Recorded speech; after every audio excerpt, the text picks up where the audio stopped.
करीत आहे. तर आज आपण आलेलो आहोत सोमठाणदेश तालुका येवला या ठिकाणी. गेल्या 20 दिवसापूर्वी आपले संतोष ढगे सर यांनी या ताईंना रियांश अमृत ज्यूस त्यांच्या बाळासाठी दिले होते.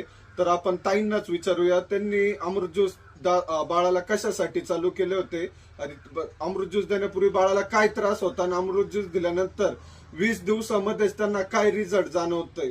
तर ताई, तुमचं नाव? नमस्कार, माझं नाव रोहिणी संभाजी कदम, राहणार सोमठाणदेश. आम्ही रियांश अमृत ज्यूस देत आहोत आमच्या बाळाला. त्याला चक्कर यायचे 2-3 वर्षापासून, पण दिवाळीपासून त्याला सलग 3-4 दिवसाला चक्कर यायची.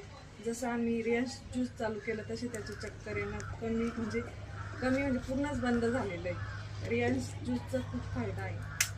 तर बघितलं मित्रांनो, म्हणजे नाही का, जिथं 3 ते 4 वर्षाच्या बाळाला नाही का चक्कर यायचे आणि ह्या दिवाळीपासून त्या बाळाला दर 2-2 दिवसाला चक्कर यायचे, तर अमृत ज्यूस दिल्यानंतर ते चक्कर पूर्णपणे 20 दिवसात थांबलेले. तर असे चमत्कारिक आणि मेन म्हणजे सांगायचं की लहान बाळांना लवकरात लवकर इफेक्ट मिळतात रियांश अमृत ज्यूसचे. त्यांनी भरपूर ट्रीटमेंट केलेली ह्या त्यांच्या बाळाच्या आजारासाठी, पण ते कुठंच काहीच त्यांना सफल झालेले नाही. पैसे तर गेलेच गेले, पण त्याबरोबर त्यांचा वेळ पण गेलेला आहे.